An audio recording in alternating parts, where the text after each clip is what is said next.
Hello, everyone, and welcome to A Medium's World. Here we are, day 6 or part 6 of this event. I cannot believe how quickly we are moving through these conversations every single night. The information, the connection, the stories that are being shared continue to inspire me in doing this work, and of course, bringing even what is greater acceptance to the fact that I am a medium. 3 words that are really important for anyone who's a medium to be able to declare, even if that means you're saying it to yourself, standing in front of the mirror, and just being able to fully accept and embrace this part of you, this whole part of you. Tonight, in the conversation, we have Teresa Macedo joining us. But before we begin, I'd like to, of course, do a short prayer and meditation, but I'm changing it up a little bit here tonight. Every night before we come on live, I always pull an oracle card, just something to inspire, to give some deeper, almost like just to kind of inspire and give me some insight for the conversation as well as guidance as everything unfolds. And tonight's card is like, you can't make this up how this plays out and happens. I think it's amazing time and time again how a card will come forward from a deck that's perfectly aligned in terms of not only the conversation, but sometimes the guidance, of course, that we need to hear most. Now, those of you who know me know I'm a huge Lana Fairchild fan. I have several of her decks. Tonight, as I was preparing, I pulled from the Rumi deck, the Rumi Oracle. So this is I hope the glare on it.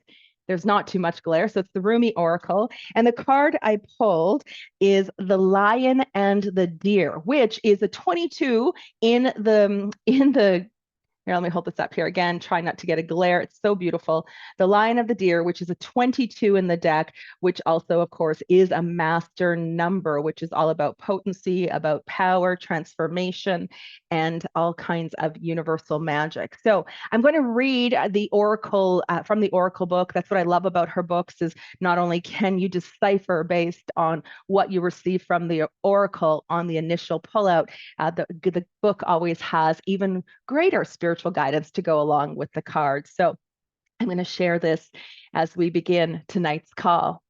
The Lion and the Deer. When you enter the garden of the heart, you become fragrant like a rose. When you fly toward heaven, you become graceful like the angel. If you get burnt like oil, you become brilliant. When you become thin like hair in yearning, your joy leads the way. You'll be the kingdom and the king. You'll be paradise and the guardian angel. You'll be infidelity and you'll be faith. You'll be the lion and you'll be the deer. By Rumi. You are the lion and the deer. You are bold, fierce, vibrant, and you are silent, sweet, and gentle. If I should come to you in arrogance, you roar at me until my falsehood quakes in fear. So terrified it gives up the game, and love's conquest happens yet again. If I should come to you in surrendered adoration, open to whatever you may wish, you are so gentle with me. Like a deer, you offer me nothing to fear or resist, so that I too become sweet and gentle, longing to submit to your tender ministrations. So then I do not fear my own errors, for even if I stumble into arrogance, I shall be made wiser by your magnificent roar and become humble. Even if I become weak, I shall draw succor, invoking the tenderness in you. Whatever is needed to keep me true to love, is what you give me. For you are the holy lion, proud and mighty, and the sweet deer, gentle as the mildest breezes of spring. Hello, my old friend. Do you remember me? We are the oldest friends, ancient souls we are, acquainted over many lifetimes, passed through many lessons learned together in the school of love. So here we meet again in this advanced spiritual training of the human experience with the earth as our classroom. The moment is upon us to leave behind what we have once known and to open up to the great mystery of life again. Our souls leapt from the divine oneness through the river of forgetfulness and now dive into a body and a life. What a journey the leap begins. Let us embark on this studious adventure together, Let us honor the tiger and the lamb within each, the lion and the deer. I can witness in you both the raging warrior who fights with unbreakable honor and the healer who brings together those things torn apart. Of course, for we are not all things. We are not human and angel, animal and spirit. Are we not heaven and earth? Are we not divine?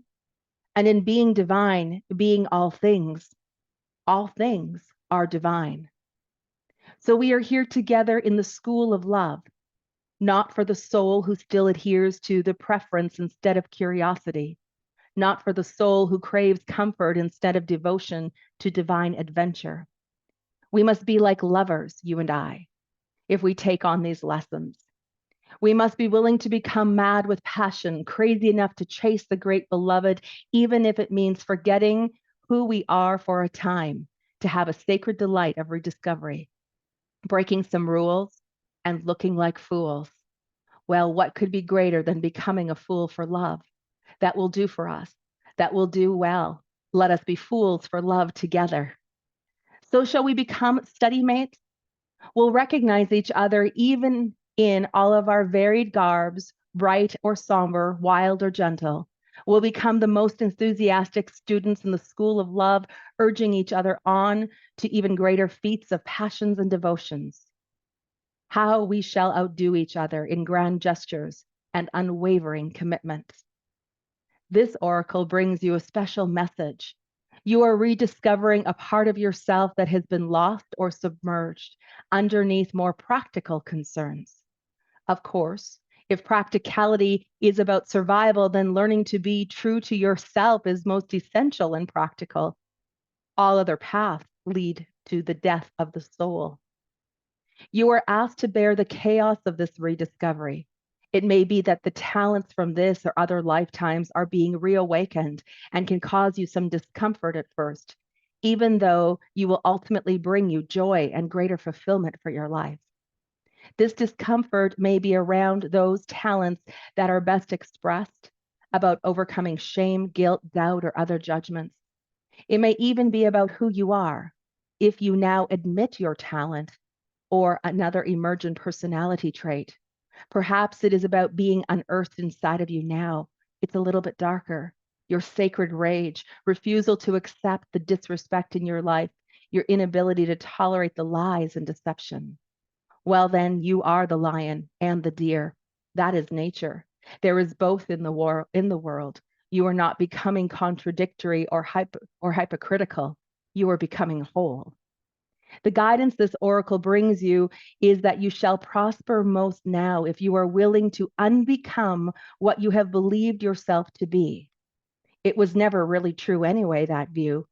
It was partial at best, and just a view, an identity, not a genuine reality. Some of your previous sense of self shall likely come with this transition into a fuller experience of your being, and some of that previous identity shall be shed as far too limiting. It just won't feel true to you anymore, if it ever did. Any crisis or confusion this brings shall be temporary fuel to ignite the divine fires within. They simmer into life, cooking you from within, bringing all your flavors, spicy and sweet, bitter and sour, into perfect balance, so that your being, your presence, becomes an exquisite dish served up as a divine feast. You shall become nourishment for the world in perfect balance. Your being will hold all, for it holds all within it. It will deny nothing and become a tonic to feed every taste, every appetite, every hunger, and every deficiency. What an extraordinary, sublime meal you shall be, how your presence shall nourish the world. And it all begins with shedding the either and the or, and recognizing instead the all. With such wild permission for unconditional love, you shall thrive in your beingness and feed the hungry world with a meal complete, satisfying, and exquisite with your light. I have goosebumps from head to toe. This card is so perfect. The rediscovery of talents, of a part of you that perhaps you felt shamed about, doubted, or ignored, a part of you that you denied or pretended out of existence, or let's say, like me, tried to pretend out of existence. I love how this light is encouraging all of us to really step forward, embracing our talents, rediscovering things about ourselves, bringing our talents and our light into the world. And especially, as I've said before on these calls, at a time when our world truly needs it the most. Mediums have this ability to bring in greater capacities of light, of healing, of grace into any situation. And again, whether that be through the healing words that we offer or whether it be through the presence of oneself. So I love how this card just says, be the light, be the love, and know that through that, you might be breaking some of the rules and people aren't going to agree, but the invitation is to come forward because the world is hungry, the world is thirsty, the world is looking to be satiated in a way that perhaps they've never been fed before. I love this card so much in its reference. I'm going to invite you now to take a deep breath and close your eyes as we fall into the inhale and the exhale, as we come into presence, into gathering and unity together here on this call, to bear witness to Teresa's story, to bear witness to the miracles that are available through these connections to the non-physical world.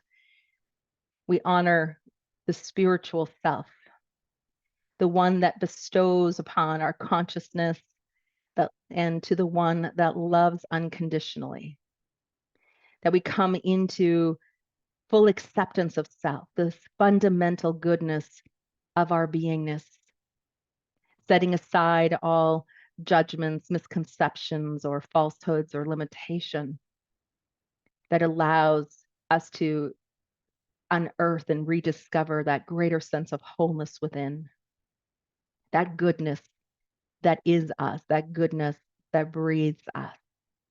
And of course, in helping to release the fears, to honor the yearning, the longing of the heart, to nurture within through graceful light. That even in the darkness that we find breath of compassion and that we're able to express the light and the dark, acknowledging both as divine. This gentle acceptance of self, just allowing for there to be peace within, peace around, and peace that holds us. And that through this vessel, this physical body that we are in, each of us, and in our unique expression of the same one, that we're able to divinely live, to live fully into the great mysteries of the unfolding plan for this earth and the unfolding plan for humanity. That with the breath and with trust and faith, that we completely surrender with reverence, with grace, the interplay of the light and the dark, and knowing that we are all living of the light and all living of the dark, and that our soul has come here to express fully in this life. And that even though it may at times be different, our experiences contradictory, that there's goodness and rightness in all. So just breathe and allow these words to settle in, for you to be held in this knowing that no matter your life, no matter the chaos, the disruptions, no matter the challenges, even in terms of your sensitivities to coming forward and expressing your truth, that whatever barriers or challenges you have, that they be liberated and you be set free to be who you are in the world. The permission to be who you are, the permission to be the light, to let there be light and let there be love and let there be this breath and let there be this expression of the good through all of us. And so it is. Amen. Amen. So imagine now that you drop your grounding cord from the base of your spine and let it fall deep into Mother Earth, bringing you present in your body, present with your breath, and present into this conversation. Whew. I am so glad that we all get to be here. Oh my gosh. Thank you. Thank you. Thank you. Tonight, we have the opportunity to have a conversation with Teresa Macedo, who is an energy sensitive. She's a medium. She's an astrologer. She's got it all going on. And she helps women with utilizing her talents and abilities to help them transform their life, helping them to rediscover lost parts of themselves, and really shares, based on her personal healing journey, her spiritual journey, and really is very committed to helping other women to feel fulfilled and aligned and deeply connected to themselves. Teresa, I am so thrilled to have you here joining me tonight on Medium's World, and I'd like to welcome you to the conversation. Hi, Hi. everyone. Hello, I'm so glad to be here. hello. I'm so happy you're here too. How are you? It is late or really early in your world. It Really, is very late. it is Let's very just put it late. like that. Yeah, Okay. it's very late. It's very late where you are in Portugal. Yeah, yes. So I thank can you. say the time if you want, but I Yeah, can just please. say that it's very, I'd yeah. love, Okay, it's yeah. 1 a.m. So for me, Uh-huh. it's quite late. It's quite late. And this is where, Yeah. again, thank you, Teresa, because I know that Oh, you really have adjusted, your internal rhythm to be here in conversation. And of course, I just, you have such purpose and, purpose through mediumship, but also such an inspirational story to share as well. So let's dive in. So, when for you in your life, Teresa, now again, I know your journey very intimately, but those people joining us, of course, just meeting you for the first time, when did you start having your experiences with the spirit world? so funny thing, I think I only realized I had experiences as a kid during level 1. Right. So, right, because I remember us having a conversation, and then suddenly some memories just came to my mind, and I was like, oh my God, I experienced this as a kid, and I didn't remember. So, just for everybody listening that doesn't know, I think my first experience, I was probably around 10. I was in school, I was playing with my friends, and suddenly I hear somebody calling my name. It was the voice of my brother, like he was just standing next to me. And I just looked around and he was nowhere to be found. Like he was in class and like very far away from where I was. So it was not possible at all that he was the one calling me, at least not consciously, right? Right. Um, so that was the first thing. After that, I started noticing that in some places I would have very strong smells. Most of them weren't very pleasant. And I Yeah. would ask anybody that was around me, oh, can you smell this? Like it smells like this, or it smells like that. And everybody would be like, what? I don't smell like anything. And I think the lack of like validation from other people kind of started make me think, okay, probably it's just in my head. Probably it's nothing, right? It's like, okay, nobody else experiences, so why am I experiencing something? Like it doesn't make sense, right? Yes. So that was pretty much how it kind of started. And then growing up, I think with just the way that I grew up and trauma and everything, I feel like I just shut everything out. And then I went through some health issues. So I was diagnosed with clinical depression. So I went some things were going on inside. And then it wasn't until I think I was around 22 or 23, I was pushed to do Reiki. So I did Reiki level 1. I started playing with oracle cards and I had my first experience, which until level 1 again, I didn't Right. know. it right? was a medium experience or anything like that, Right. right? So I thought everybody that has oracle cards experience things like this. Like it's just you play with the decks and things just happen, right? But no, nobody else was having experiences like that, right? I remember one specifically with a friend. She wanted me to just take some cards to just help her with some things, and I started crying. And I looked at her and I told her, I'm crying because you can't cry. This is not me. This is you. I'm releasing emotionally for you. And the moment that came out of my mind, I was like, where is this coming from? Right? Like, what am I saying? This doesn't make any sense. Like, what is happening here? Right? So that was pretty interesting. And then I think it was my Saturn return where things kind of like took a whole new level. Mhm. I started seeing things, I started experiencing things, a lot of fear around it as well. And that is when I decided, you know what, I don't want an accident or something happening in my life to make me change my path. So that's when I delved into astrology. And after astrology, I met you and I was like, okay, I need to clear this out. Am I crazy or is there something here? Right. Right.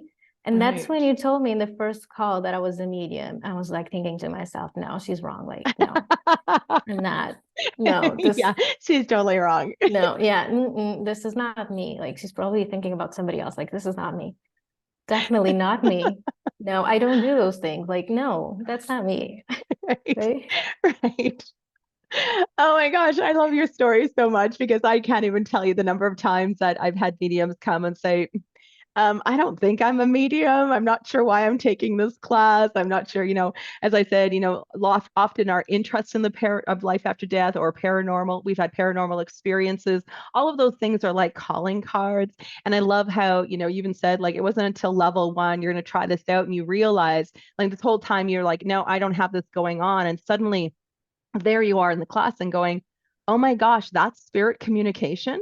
Oh my gosh, that's been my my grandma connecting with me. Like I just remember, that being that awareness that was coming up for you was so profound. And then you began putting all those pieces of your past together. That happens for a lot of people. They just, as you said, think everybody lives this way. We pull oracle cards that I'm talking angels and they're standing there. That just happens for everybody. And Exactly.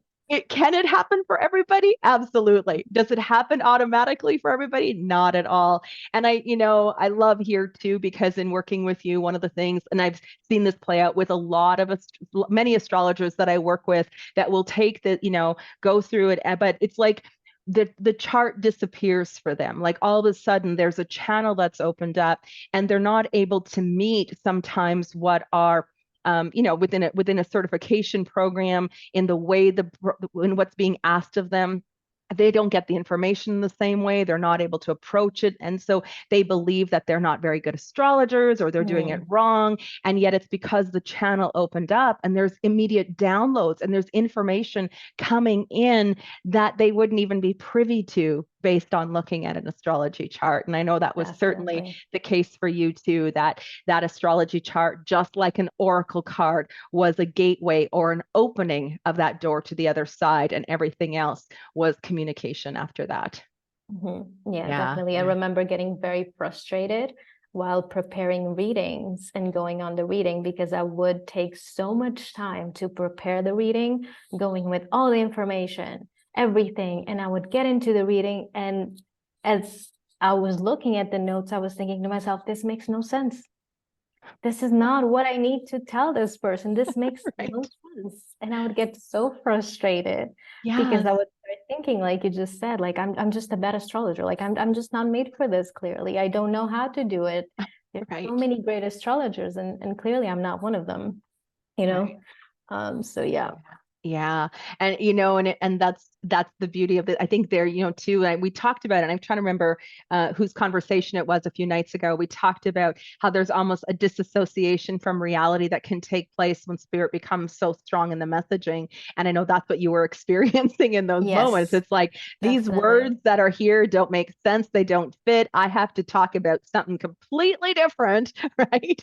And then after Yeah. it's over, you question and say, "Man, I'm just not very good at doing this." Yes, And yet you are definitely. amazing at what you do. Oh my gosh, amazing. So in your life, of course, there are many people who will have come into their mediumistic abilities that have a lot of support and a lot of encouragement from the people around. I know some mediums who are raised in a way that it's just second nature in terms of it. It wasn't the case for me. And I'm just curious in it, has being a medium or you coming forward as a medium, is it something that's been easy for people around you to accept? Is it, do you have, yeah, I know I know the Yeah, stories, but I love that you right. bring it forward. Yeah. Yeah. Um, so short answer, no, it Yeah. wasn't easy. Long answer, not even everybody in my family knows that I'm a medium still. I did, so backing up a little bit, so I did level one, right? And then I think it was almost at the end of level one that I was like, okay, I am a medium. Like this is actually who I am, right? Yeah. And I had this feeling of I need to tell people this, like I just need to share it. But there was such a deep fear of saying it out loud, right? Mhm. For my family, even my close friends, when I told them, oh, I just took an astrology course, now I'm in astrology, I'm just going to change my life completely. I'm just going to change profession. Everybody looked at me like I was crazy, like I was Yeah. insane. Yeah. And then I thought, if that happened with astrology, I cannot even imagine what Right. would happen if I would told them that I'm a medium. So how am I Right. going to navigate all this? So every time I would try to get into a conversation, it was almost like spirit was like, nope, you're not going to say anything. Nope, this is not going to Mhm. happen. Nope, nope, nope.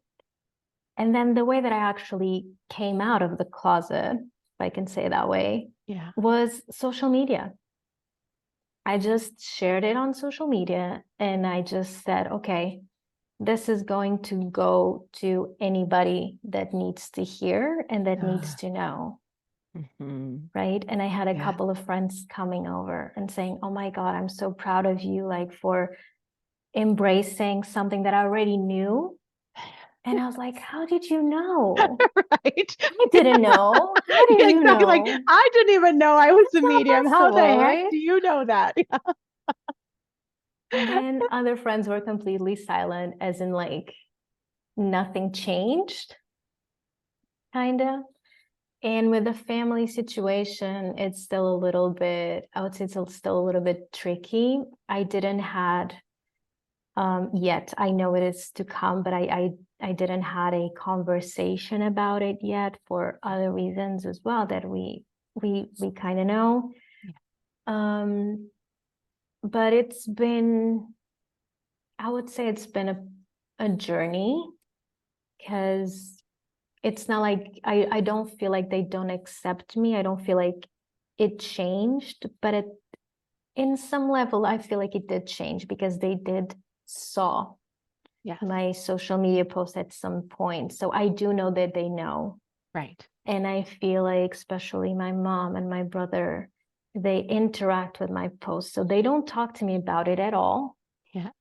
but they see what I talk about. They see my experiences and everything. Yeah. So I'm just taking small steps. And whenever they're ready, I'm open to talk about it and just share Mhm. it. But yeah. Mhm. It I feels think, like a little bit different for me than most people, but yeah, I think it's beautiful how you're honoring your family just within the, in their readiness instead of this being something that you're needing to talk about or bring to the table or push, it in mhm, any way with them, where you're just giving them time to witness you, to read what you're sharing, to be a part of it, even if it's from a distance until they're in a place of readiness for it. I remember when I stepped out on social media as well, and I think that um, I think that's probably where a lot of people found out for me too, Teresa. Like it wasn't something that, I went around and sat down and had these conversations with and said, "Oh, hey, so by the way, I don't know if you know this about me, but I talk to dead people." It's not something that ever came up. I know I had a girlfriend once said to me too, she's like, "How come you never told me your story? How come you never told me about your ability?" And I'm like, "Because it's not something, it's like, hey, do you want to hear about all the trauma I experienced in my life? And oh, by the way, I'm a medium too." Like it wasn't anything that I want to talk about the good in life and what's happening. And, it wasn't a focus Hmm. for me. And again, Hmm. because you don't know where I didn't know where her beliefs were on anything either. Right. So that's a big piece of it. It's just really honoring people. And you can get a sense or feeling in terms of who it is that you share it with and who not to. But I remember when I put it on, social media too, I had a lot of course support. I also had people who didn't say anything. And then I had those that were commenting in other offhanded ways on social media, especially family, saying things like, "Oh, thank God you can choose your friends, because, some of your family members are crazy," or, things like that, Yeah. right? That it Hmm. became almost like a little bit of just an uncomfortable situation. But the other piece of it too, it's like, and just knowing that was, I just did it anyway, and I did it for me and not for them. But then I realized that part of what they were uncomfortable with, part of what their judgment was, is because they too were mediums, and now I was shining a light on something they were trying to pretend wasn't a part of their world Hmm. either, right? Hmm. So, it, Yeah. it really created, there was like a ripple effect of doing that, because my ability to own my truth was forcing them to take a look at their own. And so for some people, they can accept that, and other people, they resent it, So it's just a matter Yeah.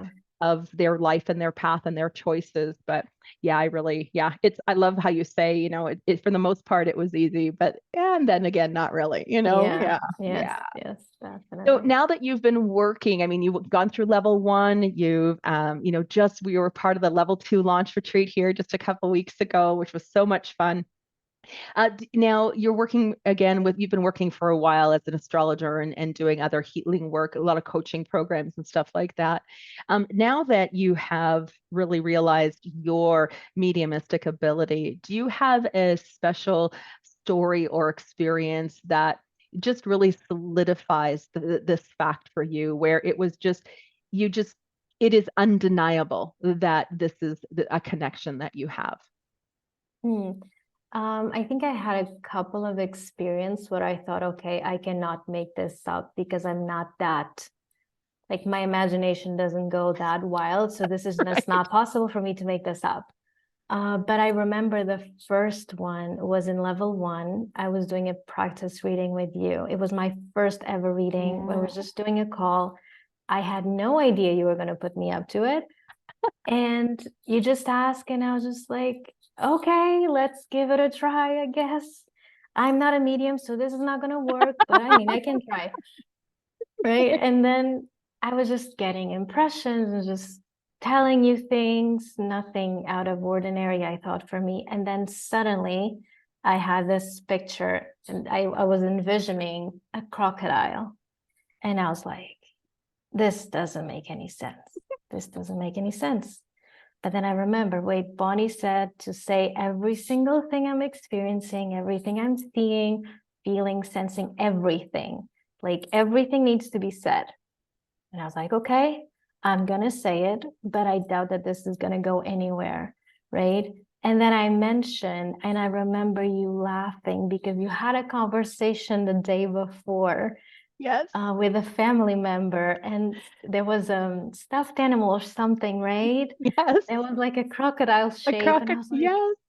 "Oh my God, we cannot make these things up." Right. There's so many things I could come up with, Yes. right? Like this is just not possible to make this up. Right. And it's not like you live anywhere where crocodiles are, Not at all. Not at I all. don't either. And so it was just this most random and obscure thing. And I was like, oh my God, I just had this conversation with my daughter yesterday. My grandson has this little crocodile stuffed animal. And it was just so beautiful. Again, one for me in terms of receiving as a medium, to hear that, my loved one was present in that moment, but also that, like you said, for you, where it's just like, wow, like I'm not a medium and look what I just did. Yeah, Look it at was what just just, happened, yeah, it was right? mind blowing. I was like, Yeah, what just happened here? right, How did this come to my mind? This doesn't make any sense, right, right? right. Yeah. Yeah, which is one of the challenges in mediumship because it can be so random. Like there's no basis Mhm. for why we've had the thought, we've had the vision, we have any consideration of it whatsoever. And it's like it feels like spirit like or feels like we are just making it up in our head. Like we're just making up some kind of storyline. But the truth is spirit is making it up. They do use our imagination. They do use, this information, these impressions that are coming through what we smell and what we taste and what we're hearing to make up the message that they want delivered. And so, but for the ego, it can be very unsettling because we're like, oh my gosh, this is Definitely. random. This isn't going to fit. It's not going to make sense. And then poof, it does, right? It's just crazy. It's crazy. But oh my gosh. So, thank you for sharing that. So, what do you feel really was the turning point for you, Teresa, where you're looking now saying, okay, I need to devote some of my time, my energy in terms of doing these readings in order to help others through these abilities that I have. What was that turning key moment for you? I feel like since a kid, I always had this very big sense of purpose. Like I was here to help people. First, it started with animals, but then I just like turned it over to people. And I think it was around my Saturn return, yeah, when I started feeling like what I was doing. So I have a master's in early childhood intervention, and I wasn't feeling like I was making a difference, Mhm. not in the way that I wanted. I wasn't feeling fulfilled. I wasn't feeling happy at all. So I knew that something needed to change. So I went into astrology, then into mediumship, and honestly, just what we receive for being mediums is just something that I cannot even, I think, put into words, right?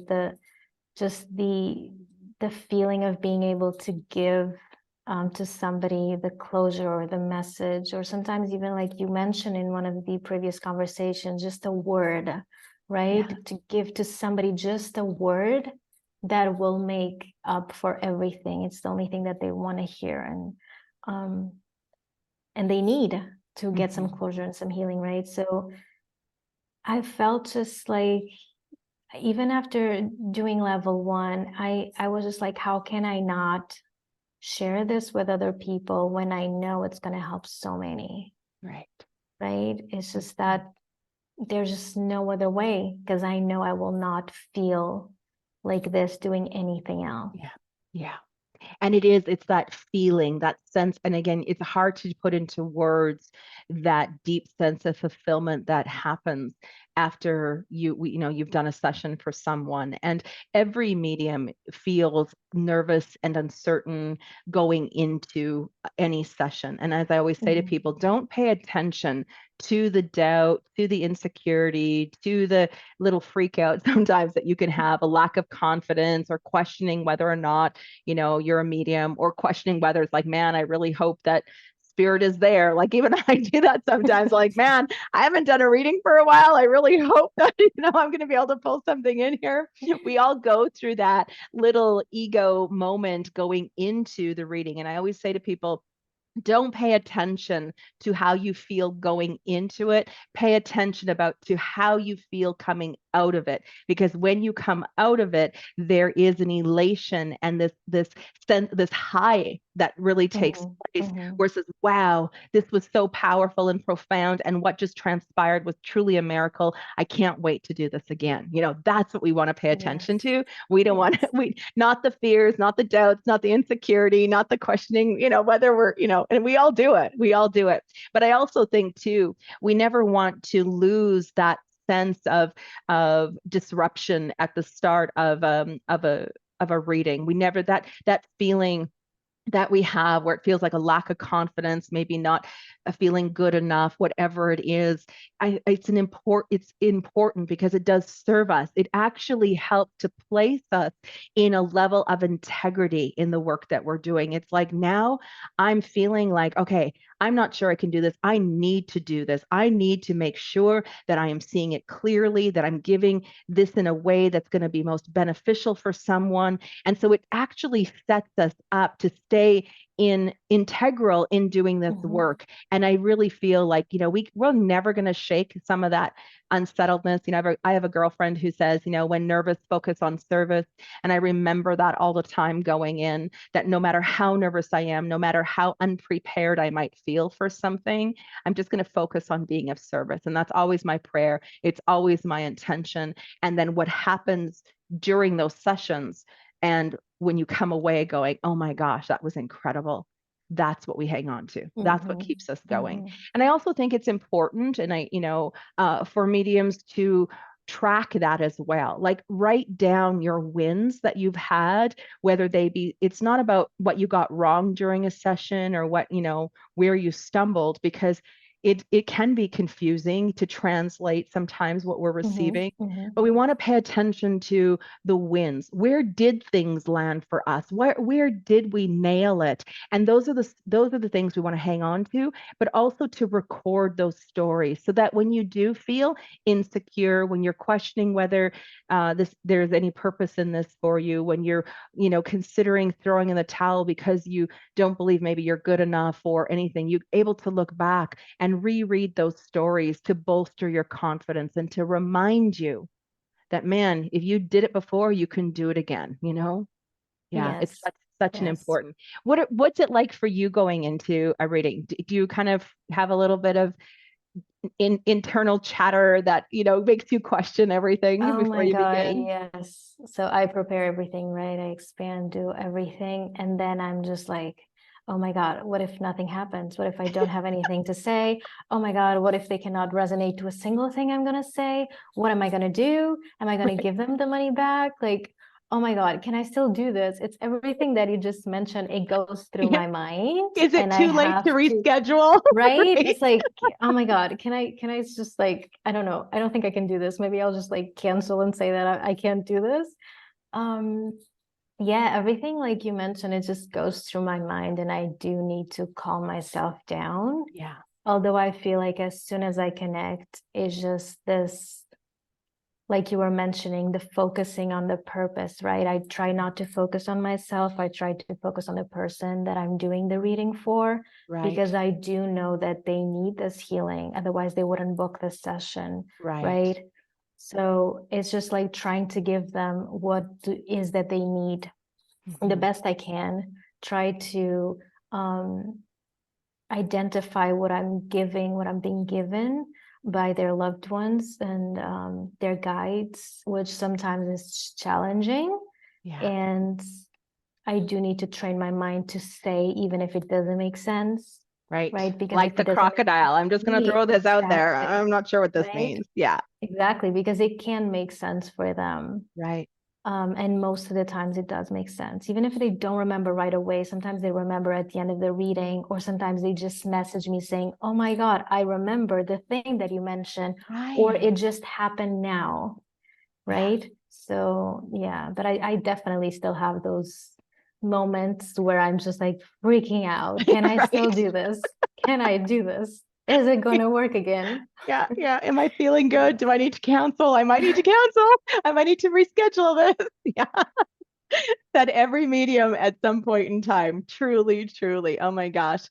So in this what in you coming forward in this, Teresa, now when you consider yourself as a medium, I mean, we just talked about some of the going into the conversation and the challenge that sits there, but what has been the biggest challenge that you personally have had to overcome in stepping forward and doing this work?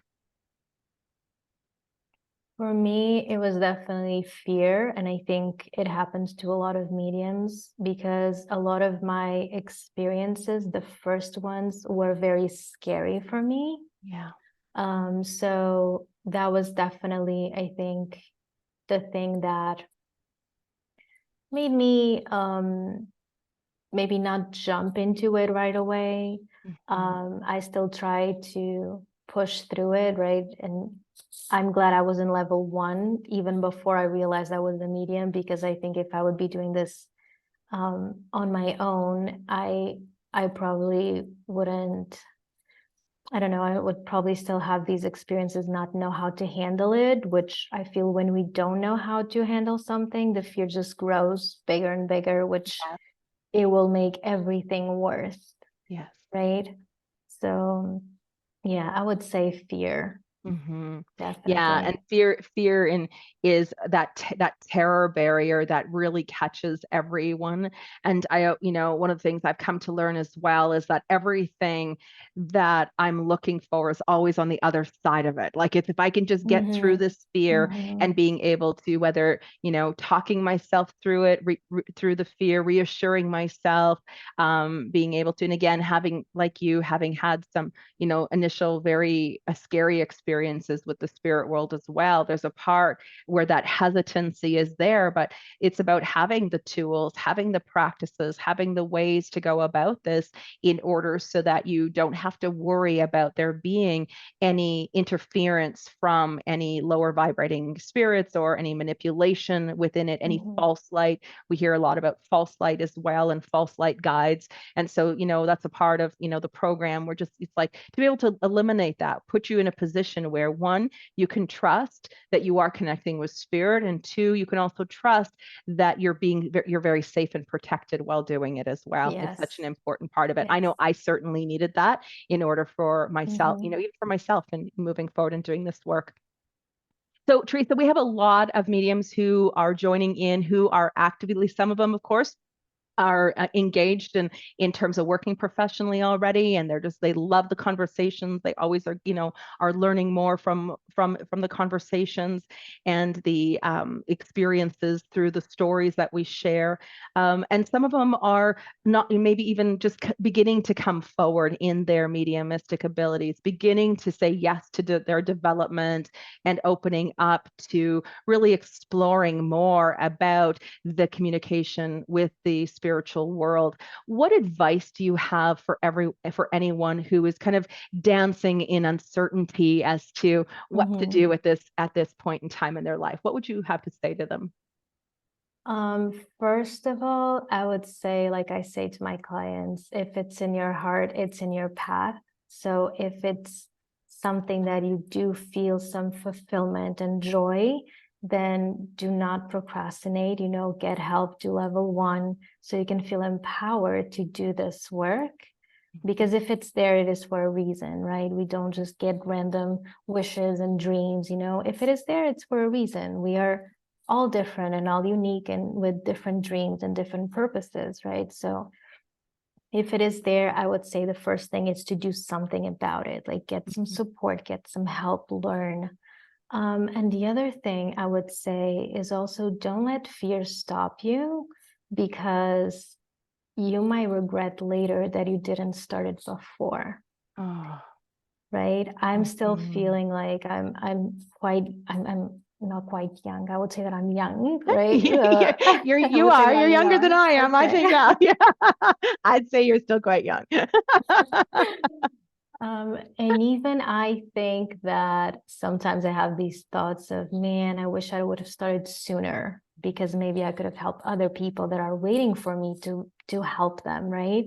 Yeah. So that would be the other piece of advice that I would give is don't let the fear stop you. Just get some guidance and some help. We don't have to do this alone. And level 1 is incredible in that sense of we feeling the support, right? And we have the tools, and we can come out of it feeling like, okay, I got this, like I can do this, and I'm safe, right? I'm always safe, I'm always guided, I'm always protected. So there's nothing to really fear about. That's just our Uh-huh. ego just trying to Right. fight about it. Right. Yeah. Yeah. Mm-hmm. I love that okay, first off, I love how you say if it's in your heart, it's on your path. Like Mm-hmm. what beautiful wisdom to share with someone. That just lit me up from head to toe. It was like, wow, that's so great. And then the other piece of this, I love what you say too, there's actually nothing to fear. We've just contrived all of these ideas and thoughts about what could happen, what might happen, and we've bought into the fear in some way. Mhm. And yet there isn't anything to fear. Like this is where again, this I mean, the loving connections. And I always say to people, 90% of the time, 90% of the time, the spirits that you're connecting with on the other side are individuals who would never have hurt you in life, which means they're not going to hurt you now in their death. They're Yes. not. And so you're Yes. safe, and they just want to, establish some communication. They still want to connect with you. They still have things they'd like to say. There's things that they want to share. And more importantly, they also want to help us in this. Spirit wants us to Yes. succeed in doing this work because we are their ambassadors, and they want to make sure that their messages can be received by the people who need to hear them. And you mentioned something earlier, and you talked about, the nervousness when someone sits down in front of you for the session. And it's also to understand in that is you've already you were selected by spirit. You're already good enough to do that reading because the loved ones have said on the other side have said, I love how she communicates. I love where her heart is. This is what her experiences have led. And she's going to be the one who's going to be able to speak most clearly and effectively for my loved one at this time in their life. The perfect sitter is always in front of us. We never have to doubt that. We've already been selected. We were selected. And what an honor that is. What an honor. So Yes. even when I go in, I just, okay, I've got this. They wouldn't be in front of me if I didn't already have this. I'm not the one who brought them here, spirited. They're And I trusting. feel like it helps so much, right? When we're in Yes. doubt, just Yes. taking that out of ourselves. It's not, we didn't create this. This was planned. It was Yes. for a reason. We are doing our purpose. So just trying to focus on that. And the other thing that I would like to say is that I feel like purpose speaks louder than fear Mhm. in the end. Yeah. So it's just if we can get that little step into the direction of our purpose and what light us up, I feel like that then is just a snowball of just because honestly, and it's like what you're saying, like in with the readings and with the loved ones on the other side, if they didn't hurt us in our lives, they're not going to hurt us now, Right. right? So yeah, Yes. and just the fulfillment someone can feel after doing a reading that speaks louder. Oh yeah, it's so worth that. It really is. Oh my Yeah. gosh, so good.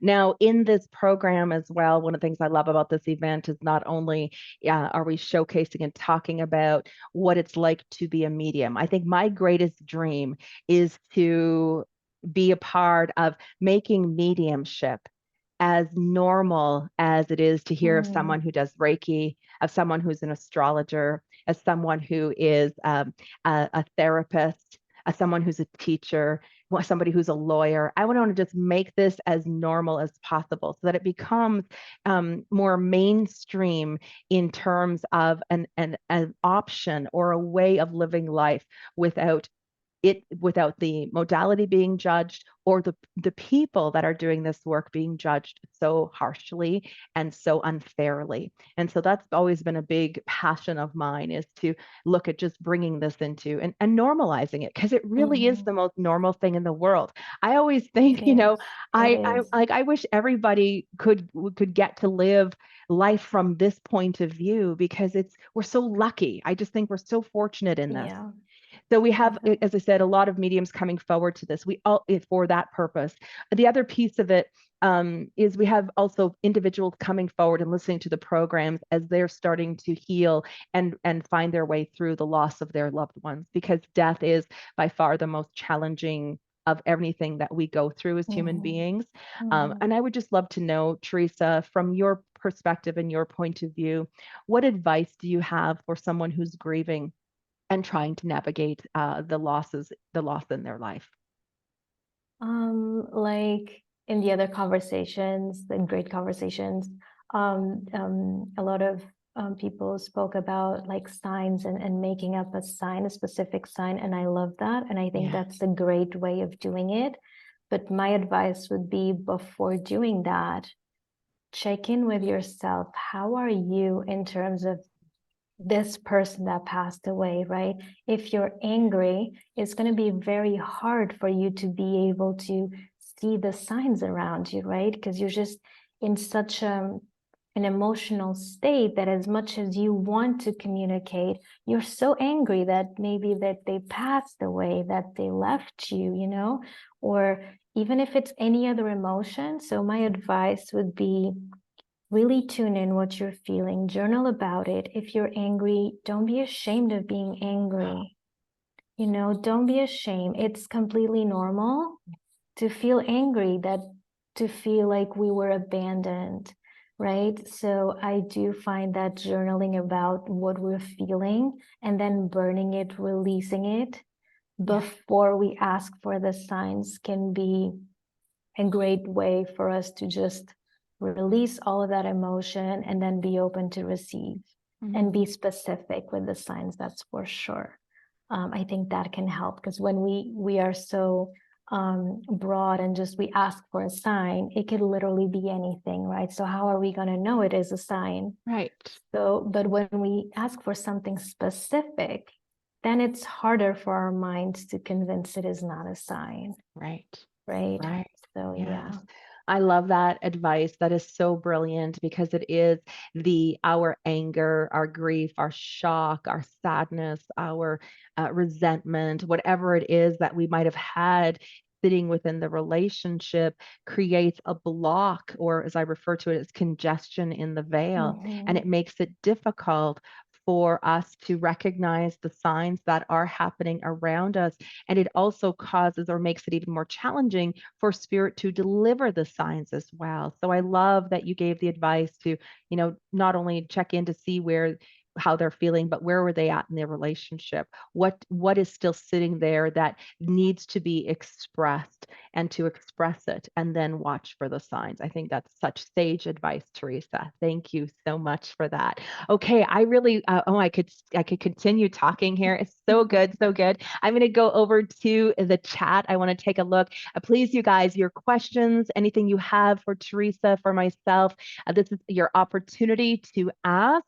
Hello, we have Eleanor from Maidstone, Saskatchewan. Hi, Val. Great you're here. Veronica is here as well. So excited. Yay, Teresa, she said. Carolyn, yeah, perfect card indeed. Absolutely. Mm. Yeah, Veronica is commenting about the Rumi, the nice. Yeah, look them up. It really is a wonderful deck. It's and there's so much poetry, obviously, because it's Rumi, but deep, deep meaning in every single card. So I love it. Yeah, Tegan's loving the card too.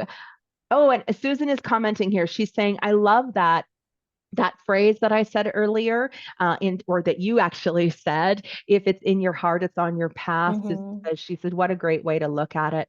Gail saying, interesting, Reiki mainstream. She goes, I remember when it wasn't. Another great conversation. Honestly, Gail, I remember too, like all of this stuff. Like I remember, like you didn't talk about it. It was hard to even let people know, even in launching your business, or that there was an alternative for this stuff. I know even when I started doing my healing journey, I actually didn't tell anyone that I had taken the alternative route. Like nobody knew what theta was. Nobody knew what Reiki was. Nobody knew what IET or EFT or anything that stood for, right? And so it was something that you just kind of did on the side, just like mediumship. You kind of stuffed it in secrecy and didn't share it with anyone. But it's amazing how, and again, it just goes to show the raising of consciousness that's taking place on the planet, for the fact that we can begin to have these open forums, these open conversations where things that were looked at as being odd or we needed to hide or not disclose, where we're able to now share, and it's becoming more well known. People are much more versed in what it represents and means for them, and a lot of people can't deny the benefits that it has had in their life as well. And so yeah, I remember too, you didn't talk about any of that up whatsoever. Oh my God. And Veronica says too that even massage was not mainstream until 20 years ago. I know, isn't that crazy? It's like, what? You went for a massage? Like who Right. does that, right? Yeah, it's incredible, just those shifts. And I'm excited about what that means as well. So Donica is asking Teresa, how did you find that your connection to this gift by opening up your gift in level one helped you with depression or low energy? Or did you come through shifting the mindset, the depression not caused from grief by working with another medium first? I guess what I'm asking is, do you have to overcome your anxiety and depression to be able to hear the communication of spirit? Oh, that's such a great Very good question. question. Wow. Okay. So, for me personally, when I went through my depression, I felt like now I can look back and know that I was depressed because I was hiding myself. I was hiding my gifts. I was living completely out of alignment with myself. So I feel like what helped me was taking the steps towards finding my fulfillment, what really lighted my soul, what is that I wanted to do. So I definitely think mediumship, or for me in my case in personal, definitely helped in some level, because I feel like before, I was going to say before becoming a medium, but that is actually a lie because I've always been a Always medium, been one. Exactly. right? But before I was aware that I was a medium, I feel like I wasn't, it's hard to explain, but I feel like I wasn't being myself fully and completely. Mhm. So for me personally, yes, mediumship and just developing my abilities and just learning and doing the practices really keep me on track in terms of my mental health, in terms of even my physical health and everything. Definitely, without a doubt, plays a big role for me. Oh my gosh. Thank you for sharing, Teresa. And really, I agree. It's a great question, Donica. And I know even for myself, at times when I experienced what would be a lot of my greatest depression years, was because I was completely out of alignment with who I was, and I wasn't fully accepting or acknowledging all aspects of who I was. So not only did I have the complex the PTSD and the traumas and things that were a part of my mental health issues, but there was also this piece of myself that I was in full denial of as well, and that my joy came from this ability to not these abilities, not only because of the energy and healing that I received through those connections, even in doing a reading for someone, but was the very thing that helped me to really embody or be authentically who I am. Like there's no denying this is a part of my life. I had to embrace all aspects of myself. The other piece of it, which a lot of mediums will sometimes not understand, is the fact that we suffer with depression or have anxiety has a lot to do because our psychic senses are so overstimulated by all of the energy that we're picking up on. And that very often it's not us, we're not the one who's depressed. We just happen to be filtering all of that depression energy that's around us and taking it in or absorbing it, and then it becomes us. Same thing with anxiety, that again, so many mediums have suffered from anxiety. It's almost like an energetic hypervigilance that happens because we have all of this incoming information all the time, and we have this sensitivity to all these people around us, and yet we can't define it in any logical sense. And so because of it, it can create a lot of anxiety. And we, as I said, we can suffer with depression and extreme anxiety or even panic as a result. And so being able to come into a program and begin to learn to develop and open up the communication puts you in a sense of being more in control and having tools and ways so that you're no longer in absorption to those very energies that you that led you to believe that you were the one who was depressed, or you were the one who was angry, or you were the one who was, not functioning healthfully within being triggered from anxiety. And so all what you'll see, in the program, in any development, is that there's ways to understand what's yours in the middle of all of it. That to know that we are like, honestly, 80% of, I would say even 90% of what we experience in our day-to-day world has nothing to do with us. It's about our sensitivity to the collective, the energies that are out in the world. And when I say the collective of other people, what we're taking on, what we're carrying, what we're in awareness of. So that can really affect our mental and emotional well-being, as well as our energetic well-being. The second layer of that is that we are picking up on the spirit world, and anywhere that spirit is, grief surrounds them. Not that they're grieving anymore, but they carry an energy with them. It's a lower density or vibration because of the fact that many people are grieving their loss here on earth, and they're carrying that. So we're feeling all of that grief energy, which we're processing, not only our grief, but the grief of, that spirit's carrying, plus the grief that's out in the world. And it overwhelms our psychic senses. So being able to have the tools and the practices and ways in which to offset that, where you can begin to say, okay, I know that that's collective. I know how to release that spirit, and I can find myself in my life. And after I clear out everything, and Teresa, I know this happens for you too. It's like, once you release, you go Yes. like, wow, I'm actually happy. I'm actually having a good day. That wasn't me at all. Yes. Yes. Right? Yes. Yes. Yeah. Yes. Oh my. 100%. Yeah. So Mm-hmm. such a great question. Such a great question. So yes, I want to say that you, in answering it, is that you do not need to overcome your anxiety and depression in order to start your mediumship training. If anything, I'm going to say start your mediumship training, because it's going to help to alleviate your anxiety and depression.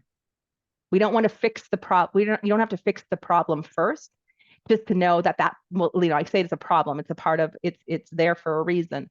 But it's about how can we best work through this to nurture yourself and nurture and understand yourself better, which means that as you do, you raise your vibration, and you're going to start feeling better and better and better and better. So yeah, you don't have to have it, quote unquote, all together before you start any training. Great question.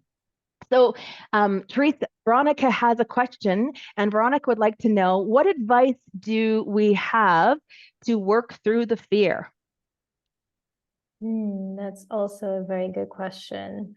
I would say what works for me is when I experience spirit, or in a way that it kind of like startles me a little bit, I always say to myself, I am safe. And I just take a deep breath and I just move from there, because I feel like if I can calm down and feel safe in my body and where I am in my environment, then I can call in my team and my angels and ask for help to move through that fear of whatever is that I'm experiencing. So for me, it's very feeling safe in my body. It's something that I've had to work a lot through because of the trauma and all of that. So it's constantly reminding I am safe in my body, breathing into my lower chakras and just grounding myself. That for me helps me moving through the fear. Mm-hmm. Oh my gosh, I love that, being safe in the body. And of course, when you come, from a history of trauma, that is the most important thing, because again, in being able to cope or function even in our day-to-day life, we need to feel safe. And now we're adding in this layer of the sensitivity to the non-physical world. And so we need to feel safe in our bodies. And so anything, I agree with Teresa, like anything you can do to be in your body, to be more embodied, is really an important piece of it. I also find it's really helpful, Veronica, to really consider where the fear is coming from. Because is that your fear, or is it based on a fear or a belief of something of someone else's. And again, we have to be very cognizant of it, just like the energy, who am I feeling? Because who you're feeling that might not be you, right? What if it's not you? And what if this fear is not you as well? What if it's just something that you're receiving or tapped into? What if it's not you? So anything that you can do to, as Teresa said, to be more embodied, even in that moment, I always find, of course, expanding my energy field, giving myself the ability to push my energy out and plant my seeds or my feet, my roots deeper into the earth in that moment so that I feel the steadiness and that foundation. I also really encourage you to get to know your spiritual team on the other side, get to know your angels, get to know your guides, get to know the loved ones who are on your mediumship team, because that personal relationship where you can become so familiar with their energy and their presence that you won't be afraid to do anything again. It's like, they've got me. We're here together. I'm okay. I'm safe in this moment. And so anything that's what I rely on my team in every kind of way. And again, I always but get curious. Where's the fear coming from? Is that yours? Again, journaling through it. All of those things become important. Any limitation within beliefs, or even we're always looking at fear comes from somewhere. It registers in our nervous system, and so when we're triggered in any way, we're triggered because there is an association or memory of something bad happening before. And so in that moment of being triggered, we have an opportunity in there. There's such a gift in that moment because we have the ability to make a new choice in that moment. The new choice, just as Teresa said, I am safe. Your affirmations in that, expanding your energy field, doing anything to help you to stabilize in that moment. And then, of course, working with your guides. I really encourage you to bring that relationship to the forefront because it's going to help to absolve a lot of the fear. Great question. Oh my gosh, so great. So Carolyn is asking here, Teresa, do you combine your mediumship with astrology in your readings for your clients? I do, but in a very different way than I used to do, right? Right. So Yes. is in Deborah's school, we are provided with a magnificent script to do a reading, right? Right. And I did those, and then it started feeling like this doesn't make any sense for me because I'm not capable of following the script and all the notes like I shared before. So what I do now is try to not over prepare. I just looked at it more as in like a curiosity, just the overall picture. And then when I'm in the session with a client, sometimes I get, because I'm an air sign, so I'm very claircognizant. So sometimes I just get the information of a progressed moon or a transit in a house, and I just go quickly check the chart, and if the answer is there, right, I can just immediately go. So I get the information,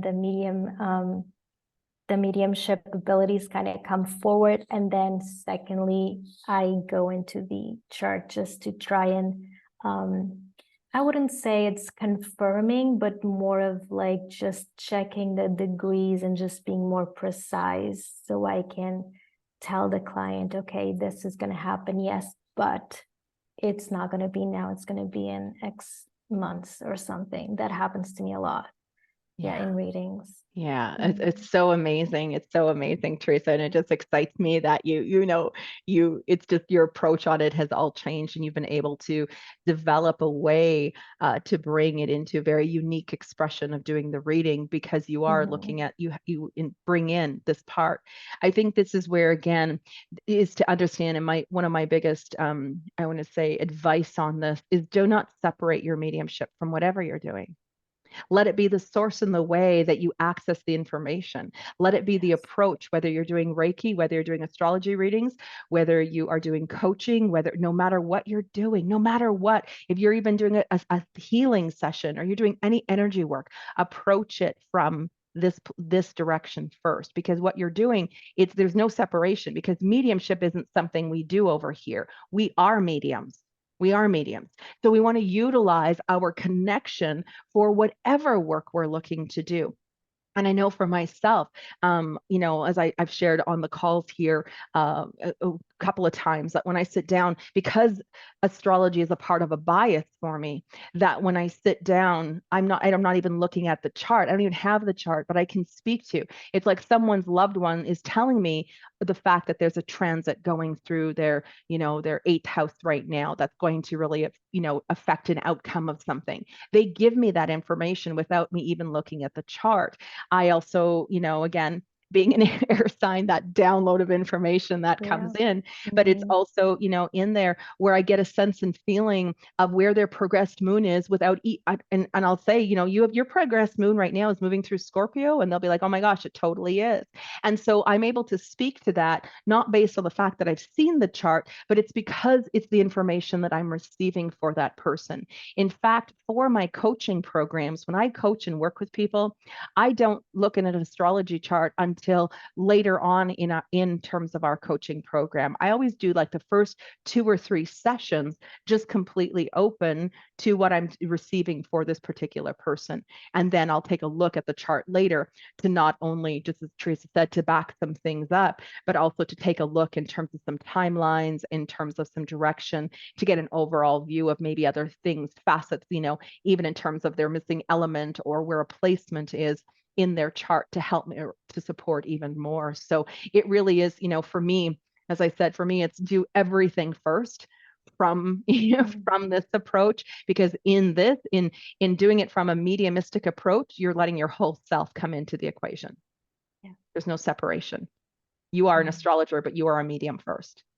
You're medium. You as a medium, it's a part of your personality. You can't shake that. This is, you can't get there. No matter where you go, there you are. Can't get rid of it. You can't get rid of it. Exactly. So use it. So good. So good. All right. Yeah, Donica, even for ADD, ADHD, as I said last night on the call, that sometimes mediums have been misdiagnosed even with that, simply because of the overwhelm of information that's coming in into their sensory system, and they don't know how to cope or deal with it. So it can be something as well that, and I've worked with a lot of mediums over the years, from, acute depression, ADHD, ADD, all of these things, that through their ability to be through recognizing their abilities and opening up to greater communication, it alleviated all of the symptoms for them. They realized it was actually, it might have been some of the issue, but it was never really the core issue for them. So it's amazing how many people have come away and said, wow, that was like, recognize how a misdiagnosis that's taken place. All right. Hey, Val. Hello. Val says, years ago, I had so many experiences with one particular spirit waking me up in the middle of the night that I went to an angel reader. I think that's what she called herself, to close that part of my life. She called upon Archangel Michael to close that part of my life for me. I actually felt my crown chakra closing. After a few very quiet years, I realized that this may not have been the right way to approach my gifts. Since then, I've been trying to reopen that connection. Do I need to go back to have that reopened? I feel that others have closed that part of their life off. What are your thoughts on that? Wow, I don't think I've ever heard anyone going to someone asking for help and getting their chakras closed. Yeah. Right? I had to do the opposite. So I've never heard somebody saying that. Honestly, my advice is take level 1, take level 1. Because it's just, there's so much knowledge, and I don't even, for me, it was not just knowledge, it was a sense of being empowered, right? Because suddenly we can put into words what we are experiencing. We have tools, we have practices that we can use in our day-to-day life to help us navigate and manage. And the other thing I wanted to say as well is, like it was possible to close, it will be possible to open. So it's not like you did that and now, oh my God, what am I going to do? Not at all. You felt like you had to do that at that time, and that is valid. Yeah. And now maybe things change for you. So I would definitely recommend just working with somebody, doing level one, and just trying to get that back and getting yourself back into you, right? Yeah. Um, Yeah. Oh my gosh, such again, sage advice, Teresa. I've never heard of that happening either, of closing that crown off. And again, we only do what the best that we know with the information and knowledge that we're being given at the time. So yes, there's definitely no definitely. judgment there. But again, if it's been closed, it can be opened. And just know that I think more than anything is that the spirit world really not only do they want to see us succeed, but they really respect and love us. And so that means that even if it was closed down, and even I'm just looking energetically to see, sorry, I got lost in is it still closed for you? I'm just like sitting here and just for a moment to get some info on it. But even if it was closed down, I do see that it was narrowed, and that opening was narrowed for you, which means it's pinching off your connection to who you are. It's pinching off your connection to the universe, to the divine, to your source. It's pinching off. So again, anything you can do to help to balance and open that chakra, we always want to make sure that our chakras are always in alignment. We don't want some bigger and some smaller. We want them all the same size, within the structure. And so again, anything you can do to work and open those chakras, absolutely. But in opening it, it's also about giving yourself the tools and giving and ways in which you don't have to be so overwhelmed by the spirit world. I think that's what happens for so many mediums, is they get so Mm. overstimulated and overwhelmed by their sensitivity that they just want it to go away. And so if you're going to, I mean, and spirit respects that. They're not going to push themselves. They're going to try to count. They're going to be knocking at the door. They're going to be like, hello, remember, you're a medium. Your soul has some work to do in this life. We're here to help remind you of that. There's that part that goes on, but it is a matter of, again, any trauma, anything that might be sitting as a result of their being, and I don't, and I'm saying, I'm using harsh words here, Val, but this is like from an energetic point of view, not in things, but it's almost like there's a corruption, or it's been corrupted. And so now we have to look at doing the healing and opening it up so that there's healthy flow within that chakra and that connection. But in your willingness to kind of, to open up, to reactivate soul senses that are dormant because that got closed down, that's going to affect your claircognizant knowing. You might have been difficult for you to make decisions, know if you were on the right path, feeling like, overwhelmed. It would have affected your clairvoyance, your ability to see hope for your future, your ability to see other people's perspective, of course. And then again, a lot of those clairvoyant visions, even with your guides and angels, that can be disrupted there as well. It can gets a little bit distorted. So as you're doing this, that healing is going to allow for that to happen clearer, because that crown chakra governs the soul senses as well. So and you're going to see that in moving through any development. It's also about having the other tools so that you're able to apply them and you're able to give yourself that space for the healing while not being overwhelmed by opening up that door. So the thing about the spirit world, that's a door we actually never really get to close. So even though the crown was closed down, that door had already been open. So it's still open. It just now we need to open it up even more. There's no closing the door. I think this is the biggest misconception for mediums. We can't ever run away from it. That door is Yeah. always going to be open just a little bit because it's a part of who we are. Yeah. Wow. Wow. Okay, so oh my gosh, looking at the time. Oh, Teresa has been with us. It is now almost 2:30 in the morning, her time. So we are going to be wrapping up. Everyone's just saying how grateful they are for the conversation, loving the stories. And of course, Teresa, I just am so grateful and love that you made time and stayed awake in order to be a part of this conversation here tonight. Really, really appreciate you and the work that you're doing in the world. Thank you to everyone, of course, who has tuning in as well from around the globe. Tomorrow, I'm excited to have conversation with Kendra Jarian tomorrow night. So I hope that you can join us and be a part of that as well. God bless everybody. Take care of you, and I'll see you here tomorrow night. Bye-bye.